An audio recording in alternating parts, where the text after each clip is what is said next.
Hello, Matt Brown with the Los Angeles Angels here with ESPN Scott Clark.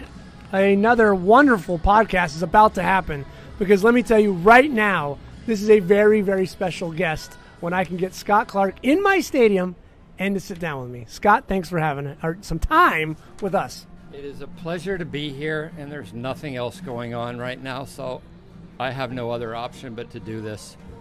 I don't have any money for the press meal, so I'm here. $10 will get you every time. Yep. All right. You're number 3. I've gotten Z-Man. I've gotten Andy. So no pressure. Wow. You ready? Here we go. Yep. Off the books. Short story. How'd you become a photographer of all things? Well, I think it was sort of default because my grandfather was an artist. My brother could draw. And I couldn't draw a stick figure to save my life. So I figured a camera, if I could imagine it, I could do it. So I started as a photographer in high school and developing black and white film. And that was easy because you could always blame it on something else if it didn't come out right. And then I went to school for something else, left school, and I had the fortuitous opportunity of running into Walter Yost on a beach in Florida and spent a couple, 2-3 years working with him and really sort of just seeing what that was all about, honing a craft. And a couple years later went out on my own, which was a lot of packs of hot dogs stretched out over weeks at a time because it wasn't a profitable business. I'm just very lucky. So it with Walter's tutelage and then trying to figure it out. And it was in a day where you could become a photographer, where you could like carve out a niche for yourself and do something because it was harder back then. It was just a different era. But I'm going to give all the credit to Walter Yost. So how did you get to ESPN? Because I will have people say, oh, does Scott work for ESPN the magazine or does he work for ESPN.com? I know you as ESPN corporate. What does the ESPN corporate photographer do? Well, that's a question. It's a great question. I hate that question, but it's a great question because it's been going on for 25 years that I've worked there. And I've worked there before the magazine was there. I worked there before .com was there. So you have all these properties, the NFL, Major League Baseball, soccer, tennis. Whatever you're televising, you have to promote in some way. You have to advertise it in some way. So these things can be used in a multitude of ways and things that you don't even know about. And that's just grown so much over the last 15 years. I remember taking a turn in Seattle and seeing a football shot that I had done in San Diego for ESPN HD when HD was just coming out. So, and now it's progressed to, they're using them a lot as photo bumps during Wimbledon, College World Series of softball, which is a great sport, college game day, Saturday night football, Monday night football, Sunday night baseball. And you still have the need for the promotional marketing reasons and things like that. And that's becoming more digital than it used to be paper. And you did the World Cup. You were out in Brazil last year. Yeah, and that stuff was sent in instantaneously. And you come back from a commercial break, and whatever the moment was, that's done. And that's really remarkable when you think you're how many thousands of miles away, and you're sending a picture magically through the air, and it's coming back from the next commercial break after whatever happened. That's mind-boggling to me. I still cannot wrap my head around that, how that happens. I have no idea. Magic in a box. Yeah, I have a lot of pictures on one card, and I don't know how they get there, and I don't know how they get off. All right, let's talk baseball. Yes. Pure and simple, favorite baseball lens? 400-2.8. You won't leave home without it? No. There's other lenses that I like that are probably more practical. The 2-400 probably would be more practical, but the 400-2.8, there's just nothing like the sharpness. There's nothing like having it open at a 2.8 if you have reflections coming off the seats and things like that. So, yeah, I think you live and die by that.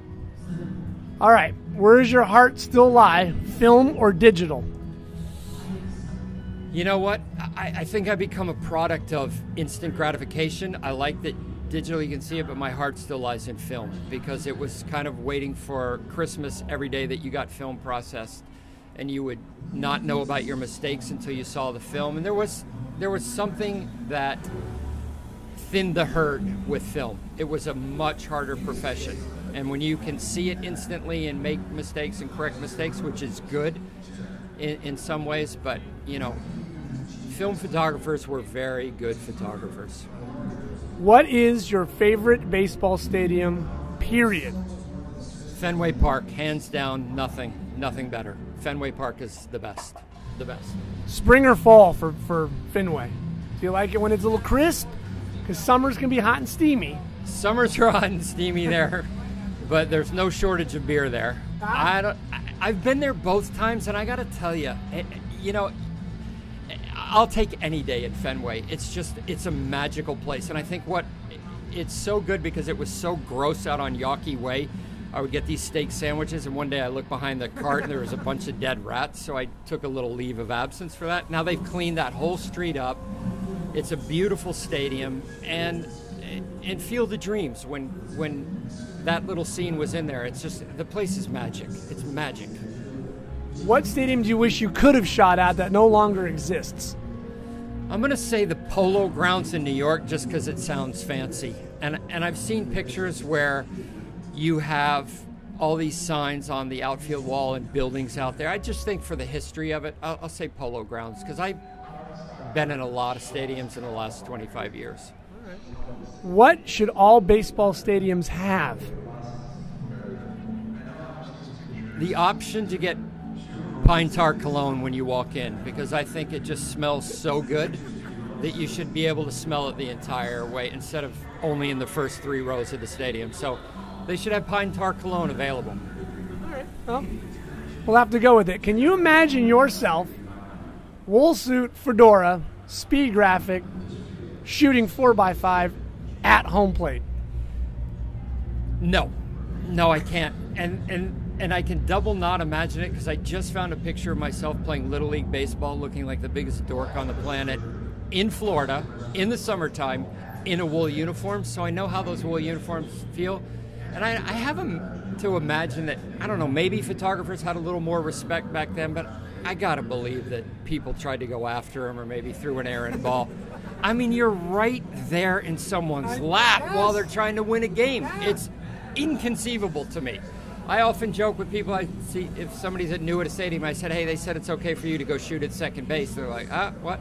You think about that concept that you are actually behind there and you're just another umpire. You're just another guy in the way. 12 feet from Teddy Ball. I mean, just playing out. Never. It's crazy to be right there. It's unimaginable. We were just talking about the grounds crew goes mental when you get your sneaker near the grass. So I can't imagine being on there. So, which is kind of ironic to me, is they go mental that your feet are near the grass. Meanwhile, guys are on there with spikes spitting tobacco juice. So it happens. All right, favorite player to shoot? I'm going to say it's got to be one or two. I think that's tough. I'm going to say Ken Griffey, just because he was so fun to watch and he was so good. Barry Bonds was good too. Whether you hated him or loved him, you watched him when he played. But Griffey, just because it was so natural to him and he looked like he was having fun, even if he was, even if he thought you were a donkey, he was still smiling. So Ken Griffey Jr. was, for a decade, was magic. A player you wish you could have shot, someone that played long before you had a chance to pick up a camera. I think the easy one is Babe Ruth, because I just look at that fat guy and go, how could he have been so good? But obviously he was so good. But then I go Ty Cobb, because that would have been interesting to see that he was like this racist, grumpy guy. And Ted Williams would have been fun too. There's a great book written by David Halberstam that was called Teammates, about DiMaggio and Williams and Johnny Pesky. That might have been fun, but you could have given me any one of those guys and that would have been fun. A moment in baseball you wish you could have been at? Someone's no-hitter, perfect game, Jackie Robinson's first game, anything? Yeah, you know what? I would have liked to have seen Jackie Robinson, whether it was his first game or maybe, I think, and I don't know who it was, but it was a white player. I mean, he was getting so much grief, but a white player that came out and put his arm around him. I think to watch that moment was a defining moment in not even baseball, but just history. That you had a guy that was taking so much grief, and I just saw a historical picture from Alabama the other day in 1965, and what the sign said was reprehensible. And this was even years earlier. To have a guy stand up and take a stance like that, I think that would have been something even then that you would have gone, wow. That would have been, I think that would have been it. I would have liked to have seen him because he just looked like the classiest guy that's ever put on a uniform. All right, the painful question. The shot you wish you could have back. The one you missed, bad film, exposure.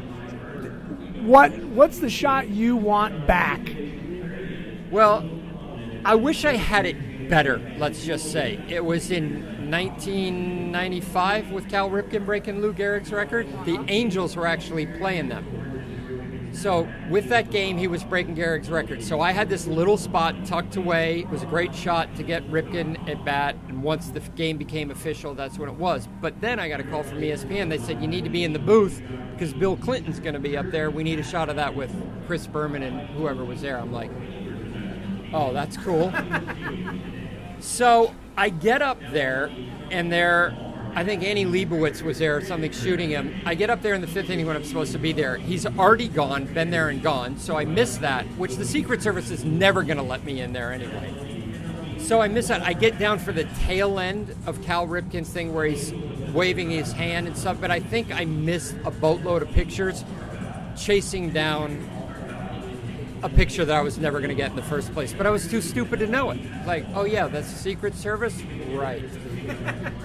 Because I shot Obama a couple of years ago, and I thought the Secret Service was like Clint Eastwood. They're a lot more like Barney Fife than they are Clint Eastwood.